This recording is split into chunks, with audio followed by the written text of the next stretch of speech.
So one day I was sent to have lunch with Lee Kuan Yew. There I was, telling Lee Kuan Yew that I was gay. Straits Times people know I'm not hiding it, but I think they were probably taken back that I would just say to Mr. Lee Kuan Yew like that. It wasn't like there were fireworks. Things just went smoothly as a lunchtime conversation.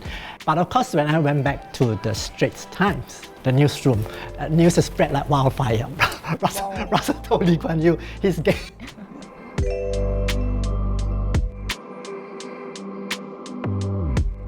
Hi, I'm Elijah. I use they, them pronouns. I'm 19 this year. Hi, my name is Zubi. I'm 56 years old. Hi, I'm Russell Heng. I'm 70, gay man. My initial impression would be like, I don't know, I guess the past would be a lot more conservative because of like less access to resources.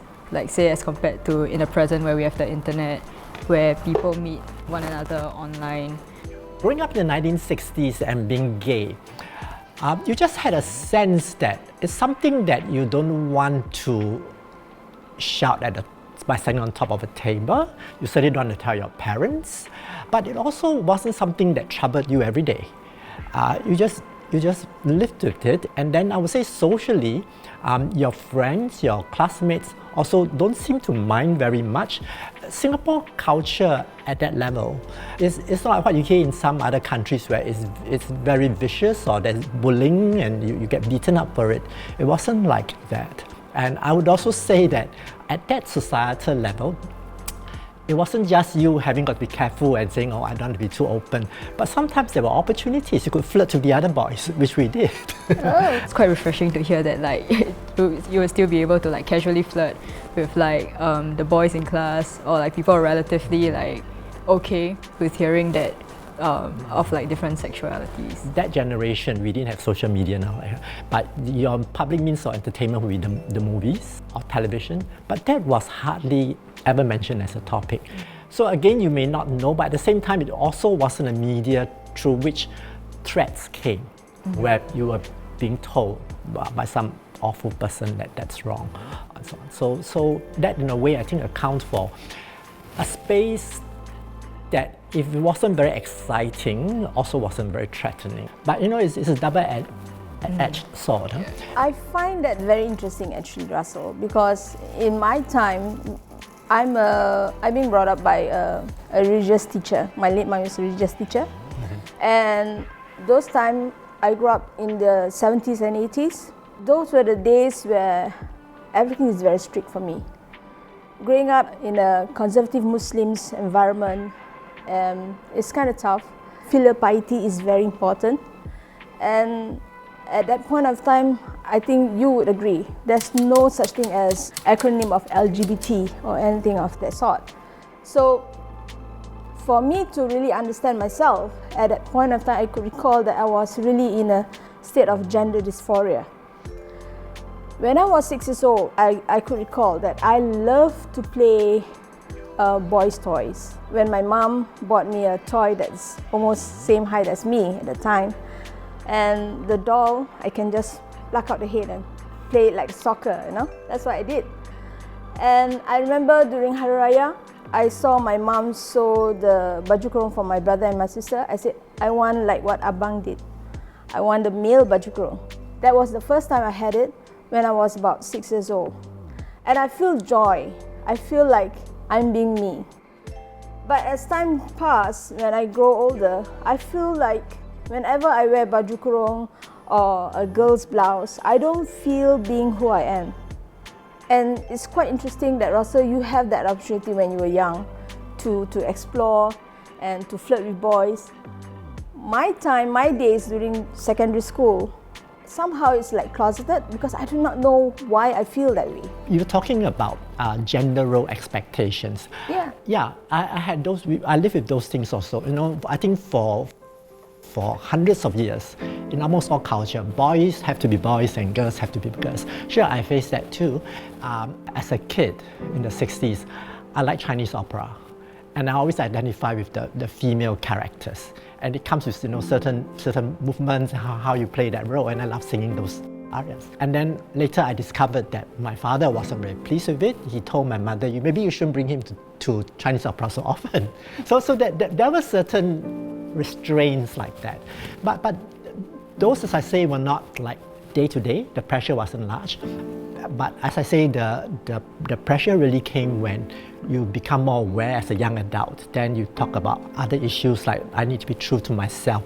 The pressure for marriage, having a family came on. Now those were much greater pressure. Elijah, what do you say to all this? Yeah, actually, like hearing what two of you have shared, I'm actually curious like how you managed to, I guess, like figure out or like put a term to your sexuality or gender identity, because in my own experience, I grew up in a pretty sheltered household. So I had never heard of the term LGBT up until I was Sec 2, because like there was no representation at all in media or like in the education. Sexuality education was very like, it is still very heteronormative and restricted. So I've never heard of the term LGBT. It wasn't talked about at home, it wasn't talked about amongst like friends. And it was only in Sec 2 when I was having a conversation with like a close group of friends, when my friend was like, hey, you know, you might be bi. And I was like, what is that? I've never heard of the term before. So like, I'm wondering, like, without internet back in the days, what were the resources that like pointed you towards like, hey, maybe I'm not straight, you know? Well, my generation, in the first half of our childhood, the term gay wasn't what it meant supposed to mean today. Gay was just happy. We had gay world, we had so all right, and it probably only emerged as a term for homosexuals like in the mid-60s. So at that time I was in secondary school, early secondary school, early 64, 65, and then when I was at school, maybe by a stroke of luck, my cohort that year, there were about 5 or 6 of us who were gay. So it wasn't so lonely. And we therefore shared all these news. And as we read more, we started to hunt for gay novels. It came through our awareness of books or films, books being written, films being made that dealt with the homosexual themes, and they were called gay films. One important takeaway from that for me as a young, as a child growing up and starting to be more mature and understanding of the world, was to say in Singapore, our understanding of gay life or homosexual life is Bugis Street. I wonder whether you all know about this phenomenon called Bugis Street in Singapore. I've heard about it. Okay. Sometime in the 1950s, post-World War II, Bugis Street became like a street where in the evening the transgenders of Singapore were gathered there, and they were mainly sex workers. It was a sex worker scene, and in a way it reflected that in those years, if you were outwardly trans, all right, you cross-dress, this was your only life option. You have to earn a living by being a sex worker. And therefore it was very pejorative. A pejorative term that perhaps lived to this day would be aqua. But I can't speak intimately for the people who need to work there, okay? Yes. Because I don't know any of them very well. So maybe we should ask some of the older transsexuals who were there, give us a take on it. But I can imagine that with every kind of scene like that, behind the carnival, behind the makeup and so on, and the laughter and so on, it could well be not very pleasant also. After all, it was sex workers who probably have no other choice in life and had to make a living. And I believe now there's an increasing number of drag queens, which I think is very wonderful that they have another resources to explore being a drag queen.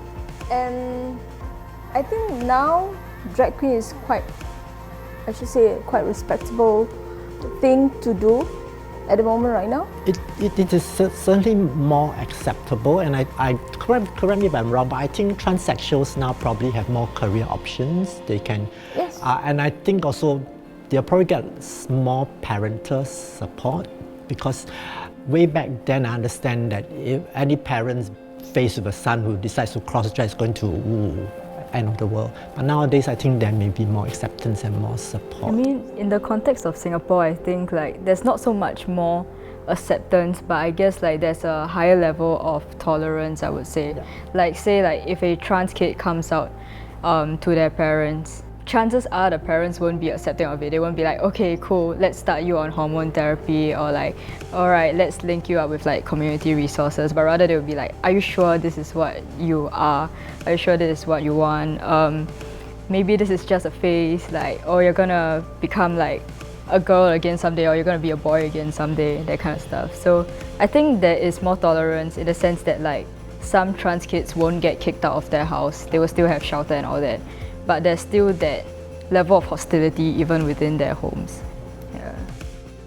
Basically, when referring to the trans community, it's more respectful to use the term transgender rather than transvestite or transsexual. I understand those are terms in the past, but like it's more respectful to use transgender. Right. Okay, yeah. okay. Thank you for letting me know. Then in that case, it's okay if we just shorten it to trans, right? Oh yeah. Okay, good. You use trans then. I feel that now pronouns is very important, as in sense that when you see a man dressing like a woman, is supposedly to be a she. And in Malay, the word dia is more like gender neutral. Actually, you triggered me into thinking about, it's the same in Chinese, isn't it? Ta, unless you write it right, if you verbally say it, it's gender neutral. Ni, you is also gender neutral. So I think many of the Asian languages may gender be neutral. Maybe neutral. I think it's the maybe English or other Western languages that may be want to define it into melody. Yeah, sorry to disturb you, but very interesting you brought it up. Okay. No, my generations, for aqua in Malay is maknya. Yeah. Pondan? Pondan as well. Okay. Yes. And bapo is like bapo too, yes. Bapo is more like for trans men, or like me, because I'm more masculine. Kamu ni bapo you know that, but it's very derogative, you know. In fact, in school, the word aqua is quite common in my terms when they get angry with you, you know. So aqua is more like, I think in English language now, you're a fag. It's very derogative. Terms like aqua is still pretty common. Like if you're scrolling on TikTok, chances are in the comment section you'll see someone scolding the person posting, or like someone else in the comments like "Ciao aqua," that kind of stuff. You know, these terms are kind of still like flying around. But I think like what I've seen in like modern social media, right? A lot of people are trying to reclaim these terms. So like, say a gay person could use the F word to refer to himself, or someone could use the term aqua to refer to themselves, and like in a way like reclaiming this term so that people who are trying to offend them no longer have that power. I will just add one more layer of description to what I just raised, which is that all these grammatical rules and usage of words, they change with time. Yeah. Okay, let's take this example of the Chinese pronoun that you just described as ta, written in different ways, is used to express he or she, and you seem to think that there's just one pronunciation, ta. Actually, if you go earlier period, it will be pronounced differently. The ta that is for men, he, is ta, but the ta that is for woman is actually e. You will read it as e.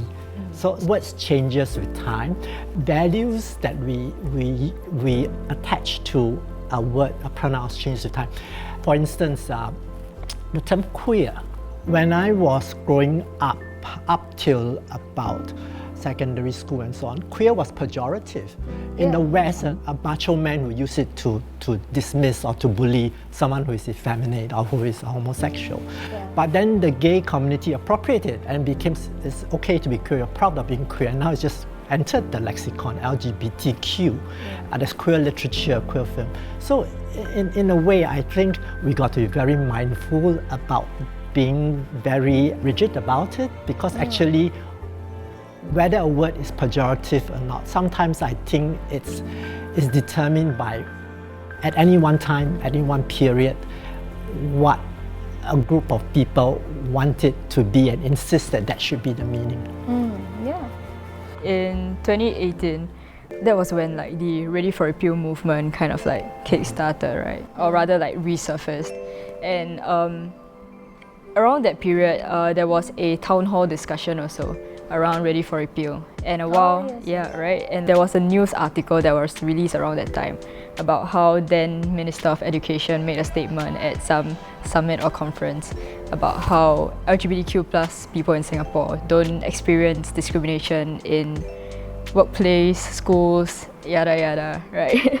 So like that kind of left an impression on me. It is important for LGBTQ plus people to share stories of discrimination so that people, like the person who made the statement about how there's no discrimination, for people like that to realize that discrimination actually exists and it has real consequences and things like that. In secondary 3, that will be the year where we run for exco positions within our CCAs. So at a point in time, I was quite excited to run for president because I had like the confidence of my batchmates. I remember one of the teachers, they were saying like, I had short hair at that point in time. The teacher she made a comment like, you know, as the face of this CCA, you have to be presentable. So I don't remember what was the exact statement that she made, but she insinuated that my hair was not appropriate to be a representative of the CCA. So that is her definition.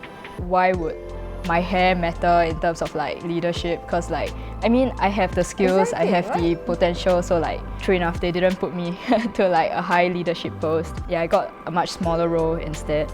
I was in the Straits Times 1985 to 1992. I started in the political desk, then I became the features editor of Sunday Times. At that time, for some reason or other, Lee Kuan Yew just said that he wanted to have lunch with groups of journalists in small groups so that he can have conversations over lunch. So one day I was sent to have lunch with Lee Kuan Yew, with a fellow colleague. You meet and of course you talk, you know, why did you join journalism and so on. So I say, I was a civil servant and I joined journalism. So why? I say, well, I couldn't continue in my civil service job because I was in intelligence and I failed my intelligence vetting because they found out I was gay.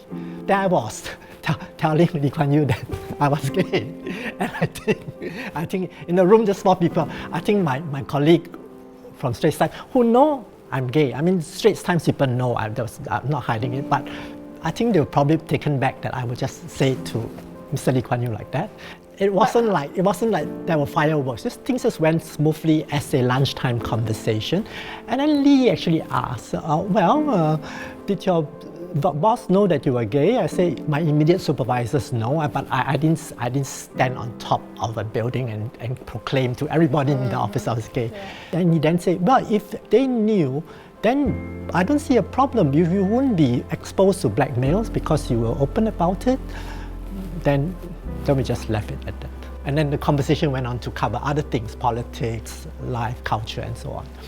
But of course, when I went back to the Straits Times, the newsroom, news is spread like wildfire. Russell told Lee Kuan Yew he's gay. Now, why did I do that? Yeah. Well, some things, by that time, you know, I was mid-career, I was in my 40s. I didn't think it was a big deal, number one. I also don't think that someone like Lee Kuan Yew, who actually is a very sensible person, would really be so fussed about it. My takeaway from this, other than what I just said about it, which is that quite often we look at our political situation and we say, Singapore is very conservative, government continues to impose a policy on us that is very backward. True. But do not think that this is an order that comes straight down from the Prime Minister's office. Do not think it's just one person. In fact, someone that one person probably doesn't really care too much, because I think to the Prime Minister of Singapore, the whole issue of gay or not gay probably isn't the top 5 of his priority. Yeah. So I think it's just a system has developed that way, with certain people along the way just blocking it and so on. Certain institutions, religion, schools and conservative elements. And that is the kind of larger political situation we have to grapple with. It would be wrong to think that, there's this one authoritarian figure who is ordering people about and saying, we must not repeal 377A. One of a reporter interviewed him. I wonder if you recall, when people mention about what is his take about homosexuality people or homosexual people, and he say, leave them alone. That's it. Yes, Lee Kuan Yew came out very early to say that he thinks it's a genetic thing and therefore people shouldn't be so judgmental about it. Yeah.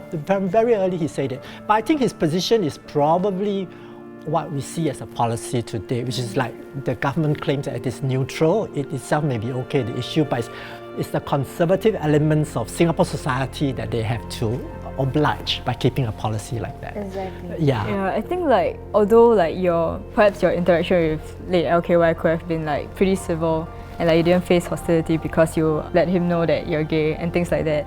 I've spoken to MPs before also, and about like section 377A, or just like when I'm emailing them, I sign off with my pronouns and the what's that called, honorifics like MX. I don't receive hostility either on that note, but still, even though individuals can be tolerant or accepting, they are still part of like the larger structure at play that reinforces the homophobia and transphobia that affects the lives of LGBTQ plus citizens, right? So they could be like, okay, yeah, we don't enforce 377A, we leave the queer community as they are. But it's precisely because they leave it at status quo that's why people still experience discrimination. Because the status quo does not protect the queer community, does not protect queer kids, does not roll out inclusive sexuality education or positive or neutral media representation that could help society be more accepting of people who have been oppressed for the longest time. I agree with you that politicians who can say, personally, I'm okay with it. Some of my best friends are gay, but okay. Yeah, but this is politics, isn't it? Part of their job description is that they need to win elections. And if they feel that being openly agreeing with you is going to lose them votes, then they wouldn't. But then we can counter-argue and say leaders should take the lead in moral issues. You don't just, not everything should be politics, you say. And so this debate is going to roll on. And I think what is missing in the Singapore development of politics and the gay issue is that we have not learned, and probably we don't have the habit, and we still aren't comfortable with taking the issue to our politicians enough. Say if every constituency in Singapore has got a gay lobby group who go and approach the MP and say, listen, elections are coming. I want to know what you feel about this issue. He would know that therefore this is all tied into votes. We continuously go and badger our MP and say that this is not good enough. Why can't I get married? Why can't I bring my boyfriend and girlfriend here to live with me and get married? And put it into bread and butter issue, which is politics. We might be able to shift our politics faster than just taking it to court once every few years and being very clever in teasing out legal arguments through old documents and points of law. We Singaporeans are not very good at politicizing issues, I'm afraid. I don't know, for me, like personally, my goal is to get personally involved in the stakes of our nation's politics. That's where like laws change, that's where policies change. And I think it is important to have a voice for people who are commonly overlooked, communities who are commonly overlooked in our current society, to have that voice in our leadership of this country so that we can really like live up to our national pledge, to put it most simply. Yeah. So earlier you said like how people in Singapore tend not to politicize issues. Like I feel that that is something that I experience also in terms of my general like social circle. I think in terms of social media, there is a potential to be a catalyst for advocacy that happens. During GE, there were email templates circulating with regards to Raja Khan's situation. When the transgender students' case was brought up also, there were also email templates, there were statements of solidarity, things like that that made use of the social media platform to bring awareness to these situations. So definitely social media has its potential in bringing light to these issues. But at the same time, because of how technology works and like algorithms and everything, so people who receive this information are already people who would be keen to contribute. Those who are still like relatively neutral or like against discussions on these issues would still not get like sufficient information or resources on these things, or rather like it would be very easy for them to simply like tap the story away or scroll away from that post. Yeah. On 26th January this year, a group of us, 5 of us, we went down to the MOE HQ at Buona Vista. We stood there with very pretty placards. We were pretty much just standing there to raise awareness about the issue of transgender discrimination against students, especially in MOE schools. It was a pretty short protest, I would say.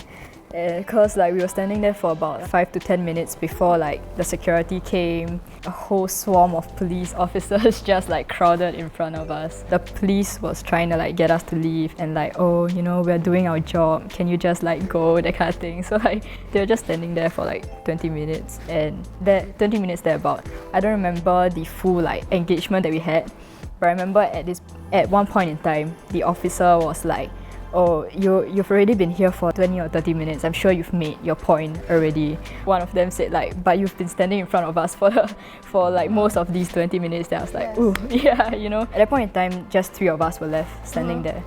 And they brought us to like separate corners to take down our details and everything. And right after that, they suddenly brought us into like the police vehicle. So 3 of us were brought into the police vehicle to be brought to a police station. In the police vehicle, they handcuffed us. They said that they didn't want to cuff us in public. And in my mind, I was like, yeah, I mean, it would be bad press for them. So like, yeah, makes sense that you didn't want to cuff us in public, you know, yeah. So we were brought to the station. It was, I mean, a brief run through of it would be like, when the vehicle was like parked in the, I guess like the police station car park, it was in like a cage kind of thing. So like there was the door that like rolled down, and then once it was like locked, then they opened the police van for us, and then we went down, went for a brief like health check. Then after that we were brought to the frisking area where they patted us through and everything and checked through our belongings. And all our belongings were put into this giant like Ziploc bag. During the frisking, I felt that it was pretty like invasive, because like, they would like pat through and everything, and I was wearing like a rather like loose pair of pants. I tied like a shoelace there to like keep it in place, and they were like, you can't have that there. And I was like, but my pants are gonna drop. You know, but yeah, then they like didn't know what to do. I had the shoelace there for like a while, and then only before I got brought into the questioning area, then they made me take it out, and I had to hold on to my pants for like a while. After the frisking, we were brought to this like waiting area. I just remember sitting there and being very bored, because like there's nothing to do. I was like cuffed to the seat. I had a clock in front of me. I saw like people sitting around waiting as well. I felt like they deliberately tried to separate us such that we couldn't converse. Because like I remember when they were bringing one of the other protesters out from the frisking area, we made like eye contact, and then the police officer was like, let's bring you to the back instead. And I was like, okay, oh well. We were in the waiting area for a good amount of time. The whole waiting period felt about like 1 or 2 hours, and then we were brought into the lockup cell. At first, like it was just me and Koki, so we were cuffed to like separate corners of the cell. So we thought that we could like converse to like kill time, but it was very echoey. So like whenever we tried to speak, we couldn't hear like what the other person was trying to say. And we were like, okay, you know what, let's just rest and like, you know, get through the rest of the day later on. So after that, there were a few other rounds of like security checks. I think like they took like fingerprints or like asked us to check IC, that kind of stuff. And we were brought to a second frisking area. This time it was a lot more invasive, because they patted through again, and they would pat through like the undershirt as well. I felt like it was quite dehumanizing a bit, like I felt a bit violated. There was one very interesting comment that they made that I felt like was pretty funny actually, like because I think they have different protocols with regards to whether you're wearing like a bra or like a singlet. I think like for guys, if they were wearing singlets, they would ask them to remove, because like I tried to wear a jacket in and they were like, nah, you can't have like extra layers or whatever. On that day I was wearing a binder. So they were like, what is that? Are you wearing a bra or a singlet? And I told them I'm wearing a binder, and then they were like confused. And then they were asking each other what is a binder? What do we do now? Google. That kind of stuff. Ask them to Google. Do we ask them to remove it? That kind of stuff. Then I think like eventually after talking to each other for a while, they decided that I don't have to remove it. And I was like, okay, yeah, thank God, I don't want to remove that. Actually, I'm curious to know, and this relates to my experience in the 90s when we were setting up people like us. When you went for this event, you probably knew that police can arrest you, right? But you went ahead. Yes, correct. So it was a very courageous attempt. It was civil disobedience, which around the world is a very well-trodden route for in any political struggle to get legitimacy. In Singapore, unfortunately, it's got a very bad name, and it's even criminalized. But you went ahead and do it. We went through that kind of fear also in the 1990s when we set up people like us, which was meeting once a month at substation. Now, if we were just having it at a cafe and so on, that, no problem. We know the police probably wouldn't bother us. But here we are going to a public building, and anyone can join us once a month. And all of us the few of us who were the organizers were always asking ourselves, would the police arrest us? And we read up the law, and the law that was written then was very amorphous, that if you were a gathering of 5, then that could be classified as an illegal assembly. They didn't say whether it was indoor or outdoor. And certainly we were more than 5. I mean, gatherings at PLU then was sometimes 80 people to range of us.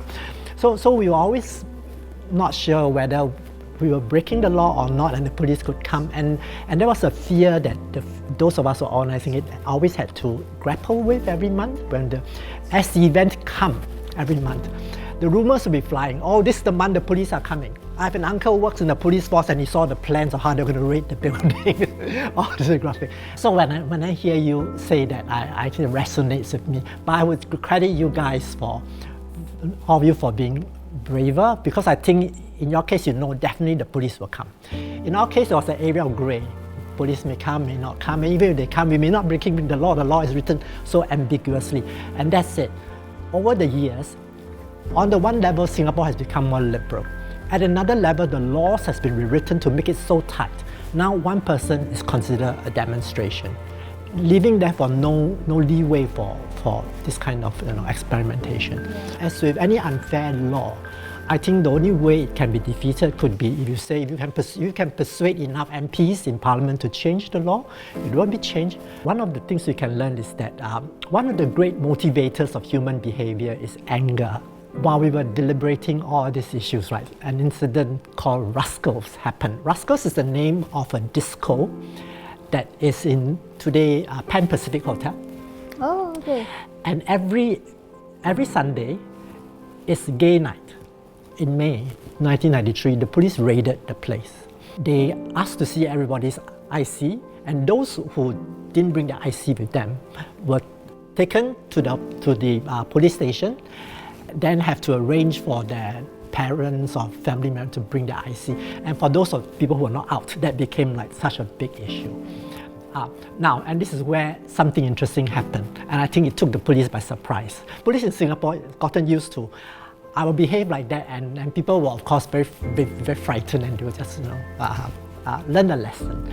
But this time round at that disco, there were gay people very angry, and some 20 of them decided to write a letter and sign it as a letter of complaint to the police precinct that was in charge of that area, the commander there, saying that this is wrong, and secondly, I think the law in Singapore doesn't oblige you to carry your IC at all times. Surprise, surprise.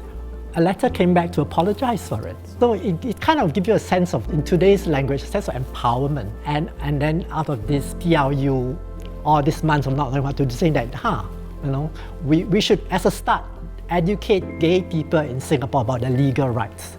If you are ever stopped by the police anywhere because they think you are gay, what are your rights? So we say from now onwards, every month we'll meet and we'll find a topical issue that's relevant to the gay community, and we'll get professional people to talk about it. And we found a place that there was Substation. At that time, not many places in Singapore would dare to let us have a venue, but Substation did. Well, to be honest, I think I'm more like an audience, and you guys have huge experiences that I think I inspired a lot from you, and you too, Russell, because from your perspective, I can see that one thing is common between us is we want to be inclusive. We want the whole society to accept us as who we are, not what we are. And we want the older generation and younger generations to open up and say, hey, this is who I am, accept who I am, embrace us. These are the things that I think we want it so much to exist in Singapore. I hope that the future generations, when I pass this baton to them, they will do it very well, which I'm very optimistic it can be done. Yeah, I think I've learned a lot from the both of you also, especially for people who have been actively fighting for LGBTQ+ rights even before I was born or brought into existence. So it's been very interesting hearing about your personal experiences as well, how school life was for you, how growing up was for you, and how different factors in your life, say like religion or flirting with boys in school, have like brought you to the advocacy that you do today, or like have brought you to the advocacy that you have done. I think it's interesting also to see like how you have seen advocacy grow over the years. And yeah, you as well, how you've seen advocacy grow over the years, the different mediums that have been tapped upon, the different considerations that have been taken into, whether it is to be like open about certain things, to converse even with people overseas about things pertaining to your faith, and bringing a safe space back into our homeland. Yeah, I've learned a lot from the both of you today.